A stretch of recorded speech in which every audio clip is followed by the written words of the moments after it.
Tonight, what she revealed, her interactions with Ambassador Gordon Sondland, who was carrying out the president's wishes. She testified she told Sondland this was all going to blow up. The alarming meeting inside the White House. The former national security advisor who said, "I want no part of this drug deal." Republicans targeting her credibility, how this played out today. The other major headline tonight, the passenger plane taking off from LAX soon after the engine fire. You could see the flames, and then this moment inside the plane, the father recording his little girl sitting by the window. You then see the flames right through that window. The news conference moments ago, the deadly training accident, 2 American fighter jets crashing. We have late reporting. The major storm system sweeping across the country, some of the worst weather, just as millions begin to travel for Thanksgiving. Rob times it out when it hits and where. News tonight about the former college student accused of pushing her boyfriend to take his own life. Authorities say she sent tens of thousands of text messages, and what her attorney revealed today. Dozens of schools shut down tonight because of a mystery illness. Hundreds of students and teachers sickened. And your money, the Black Friday deals launching at midnight tonight. A week early, and we have the list. This is ABC World News Tonight with David Muir. Good evening, and it's great to have you with us here on a very busy Thursday night. And we begin tonight with the impeachment hearings. And today we heard directly from one of President Trump's former top advisors. And she testified, she warned one of President Trump's handpicked ambassadors this was all going to blow up. Dr. Fiona Hill was one of 2 witnesses testifying about the president's dealings with Ukraine. Hill was the former top Russia expert for the president, and she described in detail what she considered an alarming meeting inside the White House. The former national security advisor among those also in the room. After what they both heard, she says John Bolton told her, "I am not part of whatever drug deal Ambassador Gordon Sondland and Acting Chief of Staff Mick Mulvaney are cooking up." Republicans taking aim at Hill's credibility, but she stood by her account. And the other witness who described what he heard at a restaurant in Ukraine, President Trump, right through the phone. ABC's Mary Bruce leads us off from the Hill tonight. Fiona Hill came to Congress calling it her moral obligation, and she brought with her a message for the committee. Some of you on this committee appear to believe that Russia and its security services did not conduct a campaign against our country, and that perhaps, somehow, for some reason, Ukraine did. This is a fictional narrative that has been perpetrated and propagated by the Russian security services themselves. She testified the conspiracy theory was being promoted by the president's personal attorney, Rudy Giuliani, and that the president was listening. Is it your understanding then that President Trump disregarded the advice of his senior officials about this theory and instead listened to Rudy Giuliani's views? That appears to be the case, yes. Hill says she watched as Giuliani launched a smear campaign against the U.S. ambassador to Ukraine, Marie Yovanovitch. Hill went to her boss, former national security advisor John Bolton. I'd asked if there was anything that we could do about it, and Ambassador Bolton had looked pained, basically indicated with body language that there was nothing much that we could do about it. And he then, in the course of that discussion, said that Rudy Giuliani was a hand grenade that was going to blow everyone up. Did you understand what he meant by that? Well, I think he meant that obviously what Mr. Giuliani was saying was pretty explosive in any case, and that he was clearly pushing forward issues and ideas that would, probably come back to haunt us. And in fact, I think that that's where we are today. Hill says when Yovanovitch was fired, Gordon Sondland, a wealthy Trump donor handpicked by the president as ambassador to the EU, assumed a larger role. Hill describing a confrontation with Sondland. So I was upset with him that he wasn't fully telling us about all of the meetings that he was having. And he said to me, "But I'm briefing the president. I'm briefing Chief of Staff Mulvaney. I'm briefing Secretary Pompeo, and I've talked to Ambassador Bolton. Who else do I have to deal with?" But it struck me yesterday when you put up on the screen Ambassador Sondland's emails, and who was on these emails, and he said, these are the people who need to know, that he was absolutely right, because he was being involved in a domestic political errand. So he was correct, and I had not put my finger on that at the moment, but I was irritated with him and angry with him that he wasn't fully coordinating. And I did say to him, Ambassador Sondland, Gordon, I think this is all going to blow up, and here we are. Hill described a July meeting at the White House with Ukrainian officials, Bolton and Sondland both in the room. The Ukrainians were pushing to arrange an in-person meeting between President Trump and President Zelensky. Then Sondland jumped in, saying the White House had one condition. Ambassador Sondland leaned in basically to say, well, we have an agreement that there will be a meeting if specific investigations are put underway. And that's when I saw Ambassador Bolton stiffen. I was sitting behind him in the chair, and I saw him sit back slightly like this. And then he looked up to the clock and basically said, well, it's been really great to see you. I'm afraid I've got another meeting.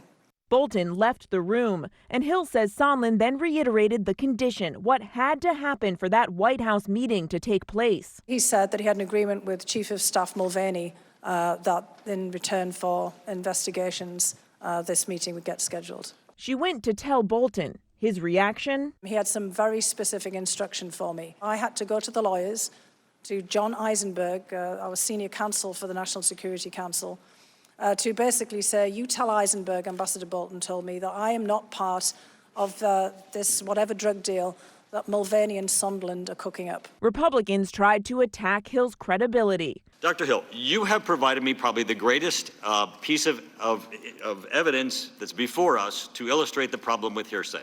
But Hill pushed back. We're here just to provide what we know and what we've heard. I understand that for many members this may be hearsay. I've talked about things I heard with my own ears. Also testifying, David Holmes, an American diplomat in Ukraine who says he heard the president's words himself. Holmes was sitting with Sondland in an outdoor restaurant in Kiev when Sondland picked up his cell phone and called the president. This was an unsecure cell phone, is that right? Yes, sir. In the middle of a restaurant in Kyiv? Yes. The president soon on the line. It was quite loud when the president came on, quite distinctive. When the president came on, he sort of winced and held the phone away from his ear like this. And he did that for the first couple exchanges. Holmes then describing what he overheard. Ambassador Sondland replied, yes, he was in Ukraine, and went on to state that President Zelensky, quote, loves her ass. I then heard President Trump ask, so he's going to do the investigation. Ambassador Sondland replied that he's going to do it, adding that President Zelensky will do anything you ask him to do. So let's get to Mary Bruce. She's live on the Hill again tonight. And Mary, Republicans pushing back on Fiona Hill, as you reported there, but also on David Holmes, essentially asking him how he could have understood what the president was saying if he wasn't on the phone call himself there in Ukraine. The president tweeting the same thing today, claiming it would have been impossible to hear him. David, Holmes was clear. He could hear the president. He says this was a very distinctive experience, something he would not forget. Overhearing the president of the United States discussing something Holmes had been working on for months. And while the president is questioning this, Sondland himself does not dispute Holmes's recollection of that phone call. David. Mary Bruce leading us off again tonight. Mary, thank you. And as you heard Mary report there, the president tweeting about David Holmes, who says he heard the president on that phone call at a restaurant in Ukraine. But the president was quiet on Dr. Fiona Hill, at least publicly. But here's what we do know tonight. The president today invited some key Republican senators to the White House for a lunch. So let's get right to ABC's chief White House correspondent Jonathan Karl with us live tonight, because, John, we know the president needs these Republicans in the Senate who could ultimately decide his fate. He sure does, David. And in fact, there were two meetings here at the White House today with Republican senators. There was the lunch with the president. There were 8 Republican senators at that lunch, including, interestingly, Mitt Romney, who is often the the president's harshest Republican critic. At the beginning of that lunch, I'm told the president lashed out on the impeachment inquiry. He called it unfair. He insisted he had done absolutely nothing wrong. But the conversation quickly veered off to other subjects. The second meeting, which did not involve the president, was hosted by the Director of Legislative Affairs here, Eric Ueland. Mick Mulvaney was there, Jared Kushner, 6 Republican senators to talk strategy about a Senate impeachment trial, something the White House now sees as all but inevitable, assuming the House votes to impeach. David, the bottom line, the president, the White House, they're working very hard to keep Republicans in line, and so far it is working. I do not see an indication of a single Republican defection, not in the House, not in the Senate, on impeachment. John Karl, live at the White House tonight. John, our thanks to you and to Mary and our entire team on the air all day today. But we move on tonight to the other major headlines this Thursday night. The frightening takeoff from Los Angeles Airport. Flames seen shooting from an engine on the Boeing 777. Inside the plane, a father recording his little girl seated next to the window. A flash then catching his eye. Look at this, pointing out the window and the flames seen just under the wing there.